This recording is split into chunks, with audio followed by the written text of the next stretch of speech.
Afrique même bu dee am na fa ay ndaw dëkk yi am nañ fa ay quelques branches yu ñu jàpp di Nations Unies mais amuñu fa doole comme ni fa France mel Russie wala Chine wala États-Unis est-ce que tamit jotul Afrique ci boppam am li nga xamante ni si moom moo nekk benn droit de veto même bu ko amul bokk ci ñi nga xamante ni si dañuy des biir Nations. Je pense que loolu Macky Sall yàgg na koo plaider est-ce que comme tey bu dee Macky nekkee secrétaire général de l'ONU Afrique dina am chance boobu justement pour gën a mën a am benn taxawaay bu dëgg ci biir Nations Unies. wax na ko. il l'a dit dans son discours. ah ouais. dina fexe ba Sénégal Afrique am ñaari place. par exemple tey Macky su ko waxee war nañ koo mën a gëm. Macky. bi mu nekkee président en exercice de l'Union africaine on se rappelle de son discours bi muy plaider pour Union africaine. am ay sièges fële nga xamante ne moom mooy conseil de sécurité. après on a eu 2 sièges. et c'est grâce à Macky Sall. c'est lui qui a mené ce combat-là. Ouais. pourtant amoon na ay prédécesseurs yu nga xamante ni jaar nañ fa. essayé nañ mais Macky Sall moo ko réussir xam nga lu tax ma indi loolu. parce que dama dégg ñuy wax naan Kofi Annan. africain la woon. mais munoo fexewul woon ba Afrique am droit de veto. ma ne leen déjà Kofi Annan c'était un Américain. nationalité américaine la amoon d'accord. Kofi Annan c'était le candidat des États-Unis d'Amérique c'était pas le candidat de l'Afrique nit ku ñu la woon. waaw mais d'accord oui c'était le candidat des États-Unis c'était pas le candidat de l'Afrique. kii suñ ne du candidat Union africaine. mais c'est le candidat du Burundi. c'est un Sénégalais.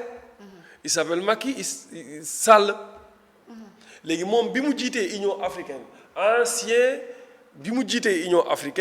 ancien président en exercice de l'Union africaine mais moom moo fexe ba Afrique am ñaari place ñu gën ko naw mu avancer tuuti ci Union Afrique ci Nations Unies. imaginez les Nations Unies nu mu toll conseil de sécurité nekk 15 membres ñu ni j'ai 15 quoi ñu ni ñi nga xamante ne ñoom ñoo am droit de veto 5 lañ. droit de veto juróom lañ ñu ne la France Russie Angleterre États-Unis ak Chine ñoom ñoo am droit de veto. waaw c'est l'Afrique qui nourrit le monde. l'Afrique a 53 États on peut avoir ne serait-ce qu'une place. ci foofu noonu ci 5 veto yi. Mesdames et Macky nous a promis 2 places. Ce que je souhaite apporter à l'organisation, c'est une expérience de près de 40 ans de responsabilité parce que c'est un Sénégalais, parce que c'est un Africain, parce que c'est la première fois que l'Afrique noire, comme fonctionnaire junior, je pèse bien mes directeur national, c'est la première fois maire, ministre, que l'Afrique noire premier ministre, am candidat président de l'Assemblée nationale, tey mu ngi ci course Nations Unies président de la République mu nekk ñeenti ñi nga xamante ni ñoom lañ auditionné. ñu war a ce que je souhaite apporter à l'organisation, les autres vont parler c'est une tradition d'échange de plusieurs années avec la plupart des dirigeants ici représentés par vous, les dirigeants en Afrique, au G7, au G20 et dans d'autres cadres bilatéraux et multilatéraux. Kofi Annan la ñuy wax ne moom mooy Ghana. De ce parcours, j'ai appris à dialoguer, écouter et consulter. J'ai appris à conduire des réformes, Barack Obama, par exemple. arbitrer entre des priorités et prendre des décisions parfois difficiles. Oui, mais américain ou américain? Je crois en toute humilité qu'en ces temps difficiles pour l'organisation, Kofi Annan, américain la mu nekkoon candidat wu Amérique mu gagné Amérique doon jiite donc Kofi Annan jiitewul woon pour l'Afrique.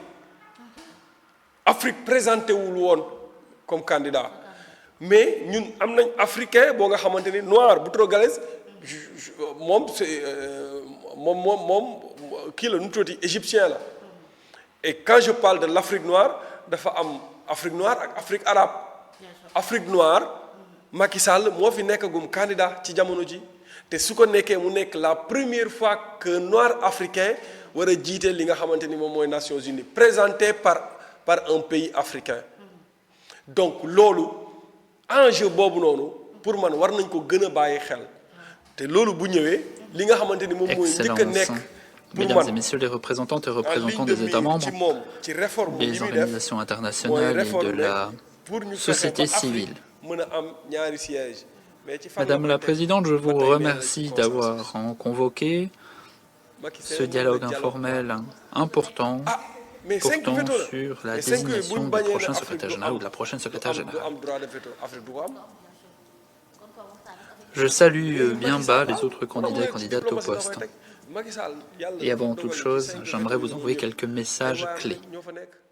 Donc, moi je pense que suñu diggé ay veto li wolof Njaay di wax naan ku la dig ndékki ku la jox ndékki jox la añ su la diggee reer nga war koo gëm. Alors merci aussi Macky discours bi xam nga duñu mën a waxtaane lépp ndax du xaj ci émission bi mais am na lu mu ci waxaat loo nga xamante ni surtout le rôle de la femme déjà moom li mu commencé ci Sénégal rek expliqué na ko ci ay jigéen yoo xamante ni si tabb na leen pour la première fois ñu ne premier ministre ñuy jër police ak yeneen ak yeneen tey moom mu ni bis buñ yàlla dogalee mu nekk Nations Unies moom ci boppam ki nga xamante ni moo nekk son adjoint jigéen lay doon kon day mel ni actuellement Macky bëgg naa revaloriser li nga xamante ni si moom moo nekk la femme émancipation bi ñuy wax aussi mu gën koo boole ci li nga xamante ni moom moo nekk les affaires tey bi ñu xëyee aussi gis nañ Sénégal nommé nañ ko nga xamante ni si DIC moo nekk première femme bu nekk division de la cybercriminalité et là aussi c'est important. C'est très important. Je la félicite commissaire. On koy féliciter bu baax a baax macha allah. C'est la promotion des femmes xam nga loolu nag Abdoulaye dafa ñëw def ci liggéey bu am solo. Abdoulaye nous a permis que jigéen ñi dugg armée. Et ça c'était une avancée majeure. Abdoulaye Wade nous a permis de voter la loi sur la parité. Et ça c'est très très important. Macky Sall ci vision boobu la nekk di ko continuer. bu mu ñëwee mu nommé premier ministre femme. mu ñëw nommé première femme directeur général de la police. Macky Sall pour la première fois maanaam Sénégal am ay gouverneur jigéen. ci Macky Sall la. C'est-à-dire en fait Macky ne tâtonne pas. Macky xam na li muy def. et daf koy def te boo xoolee ni mu jiitee rek vision rek da ngay xam ne kii lépp lu mu def rek lu mu préparé woon na dina ko def période bii. lu mu toggoon la ba mu ñor. ok donc ci dynamique boobu noonu lay dem au-delà de sama adjointe jigéen lay doon. dafa am lu important lu Macky wax la phrase la plus courte durant toute l'audition mais la plus pertinente et la plus poignante qui résume tout mooy je serai he for she. He for she. He mooy l'homme au service de la femme. He for she. donc ku góor ki pour ku jigéen ki. c'est-à-dire moom dafay nekk secrétaire général boo xamante ni lépp lu muy def day nekk au service de la femme dafa bëgg a mettre les femmes au centre des décisions. dafa bëgg ñu respecter waat les droits de la femme dafa bëgg ñu revaloriser la femme dans le monde entier parce que il y a certains pays yoo xamante ni les droits de la femme c'est pas du tout ça. am na dëkk yoo xam ne bi fa jigéen commencé dawal yàggul par exemple Arabie Saoudite am na dëkk yoo xamante ne jigéen ñi yenn station yi duñ fa liggéey yenn liggéey yi duñ ko liggéey am na dëkk yoo xamante ni écoute jigéen ñi duñu dawal oto donc moi je pense que tey Macky Sall su ñëwee bu bëggee bu briser chaîne boobu noonu dafay nekk loo xamante ni moom lu mu doon def ci réew la parce que saa boo jëlee lu bari buñ ko laajee noo koy defee def naan leen bàyyi leen xel sama dëkk def naa fa lii ak lii donc pour ma def ko continuité lay doon donc moi je pense que tey li mu lim ne def na ko pour mettre les femmes au devant de la scène effort yooyu noonu je crois que su ko continuer Nations Unies war na mën a am liggéey bu am solo rien que adjointam nekk jigéen rek loolu pour man dafa nekk lu important lu nga xamante ni war nañ cee gën a bàyyi xel. tout à fait d'accord alors mais sur ça aussi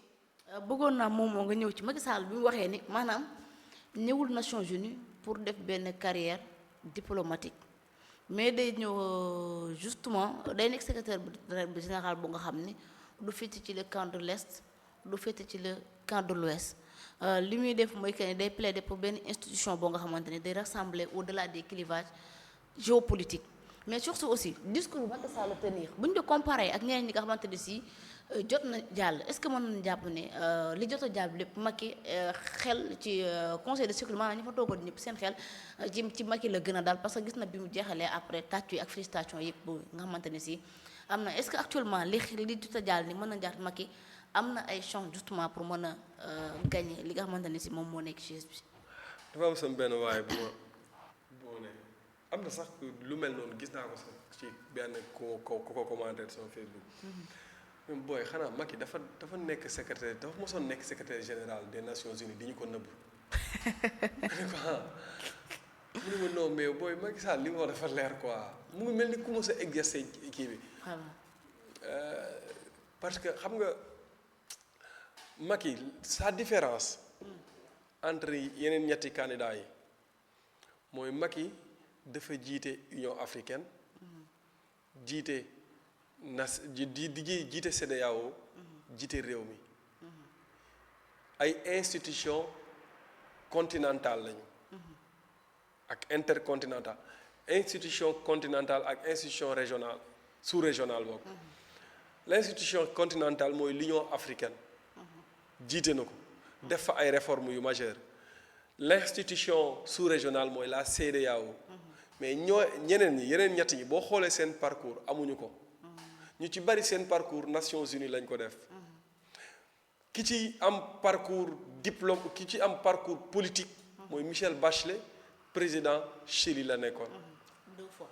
oui ci deuxième année bi entre fin 2014 début 2015 le scandale boobu noonu génnoon nga xamante ne ñu ngi ciy doon cité doomam bi pour faux usage de faux, corruption à grande échelle, blanchiment de capitaux, financement douteux de campagne électorale, genre affaire bu mel noonu. Ça a vraiment indi problème bu rëy et loolu sa société des enquêtes yu nga xamante ni ont été établies par les institutions judiciaires ñoom ñoo ko établir et loolu xaw na ko après indil après ay jafe-jafe donc Chili Michel Bachelet moo ci nekkoon président 2 fois. Ok. Macky Sall a été président pendant 12 ans. 12 ans, bien sûr. Président de la République du Sénégal. Pour ne commencer que là-bas. Durant bi mu nekk président de la République du Sénégal il a dirigé l'Union africaine. Il a dirigé la CEDEAO. mais bi mu fa jugee yemul foofu noonu xam nga bu fa jugeen sax bu fa jugoon rek yem fa ñu ne kii carrière diplomatique lay wër. mais daf fa jugee ñu jox ko 4P envoyé spécial 4P. muy dem entre le sud et le nord di lëkkale ak ñoom ci wàllum climat. ñu jugee fa mu nekk parmi les 12 anciens chefs d'État yu nga xamante ni dañ leen tànn pour ñu réformer la dette mondiale. Ok. mu jugee fa centre global bii nga xamante ni Ban Ki-moon moom moo fa nekkoon. moom mu ñëw nekk foofu noonu di ko gérer. et je te rappelle centre global bii mu nekk nii. foofu la Antonio Guterres jugee nekk secrétaire général des Nations Unies. Ok. Antonio Guterres bi mu ko nekkee ci audition yi moom lañ mujjee woon auditionné. Quelle coïncidence. Coïncidence wala lan la. affaire bu garaaw laa lay wax dafa jugee ñëw nekk secrétaire général des Nations Unies. poste bi mu nekk nii soit nga nekk secrétaire général des Nations Unies boo wàcc ñi ko nekk ñëpp ay anciens lañ. wala après dañoo nekk secrétaire général des Nations Unies.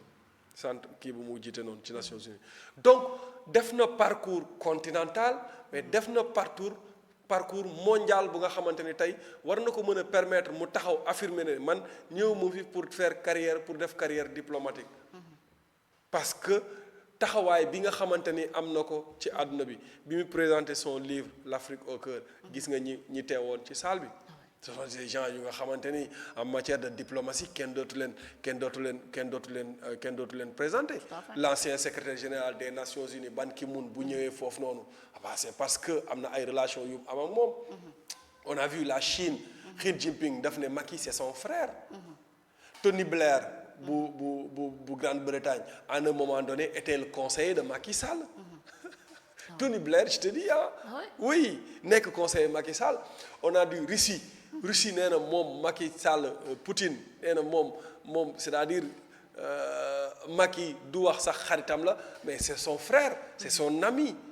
lu mu dugg daf ci nekk gis nañ diggante moom ak Macron d'ailleurs bi mu paree Macron moo ko proposé 4P donc il n'est pas venu pour benn carrière diplomatique maanaam ñëwul nii rek pour am tour mais dafa ñëw pour lëkkale àdduna bi parce que boo xoolee ñaari camp yi gën a affronté wu ci àdduna bi mooy le nord et le sud dafa am inégalité bu rëy bu am ci diggante bi et inégalité boobu il faut corriger ko et pour nga corriger ko il faut nga nekk un homme boo nga xamante ni ci en matière de diplomatie am nga ci background bi ni Macky am na carnet d'adresse am na background bi am na taxawaay bi am na jaar-jaar bi pour mën a régler beaucoup de soucis beaucoup de problèmes en tout cas tout ce qu'il a dit hier boo ko dégloo da ngay xam ne c'est quelqu'un bu nga xam ne xam na fi mu jëm il a bien préparé son kii nu mu tuddati sa vision et je me pose la question à savoir Macky Sall vision bi ñaata temps la ko defar. boo xamee wax ma ko. parce que nag aji affaire yi dafa leer trop macha allah. ah leer na de bu ko kii joxul kii nu mu tudd sax xaritam xam nga Guterres tamit xaritu Macky la. Antonio Guterres c'est son ami. waaw xaritam la. man naa ma teg ko ci axe. non mais Macky Sall dama yaakaar ne yàgg na bi muy nekk président Sénégal xelam mu ngi woon ci Nations Unies. waaw ndax yenn maîtrise yi nga am ko nii ci mais seetaan nga Michel Bachelet. non mais Macky nag il n'est pas petit de. non loolu moom non Macky il n'est pas petit hein. non mais quand tu me parles de Macky Sall non mais tu me parles de Macky Sall non Macky Sall n'est pas n'importe qui dans ce monde dans ce pays-là à l'international même.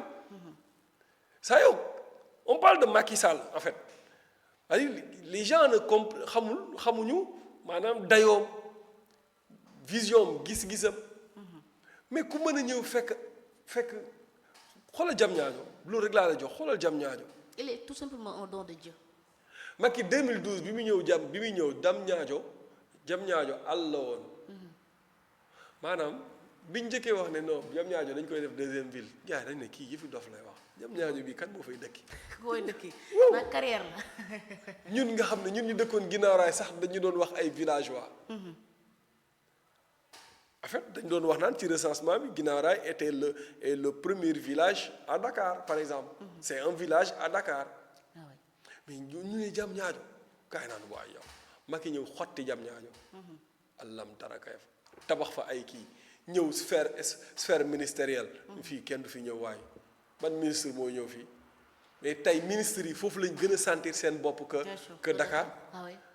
Macky ñëw saawaay ne day lan centre Abdou Diouf. kan moo fi ñëw conférence waaye fii kenn du fi ñëw waay. centre ba tey ku fa deful conférence pour yow sa conférence baaxul. mais xoolal Arena. xoolal Ousmane Sonko gis na Arena dem na visiter ko. il est extraordinaire Macky Sall. dem na visiter na ko. mais siège des Nations Unies bi aussi. kon mais yàgg na foofu laa jëm mais xoolal siège des Nations Unies bi.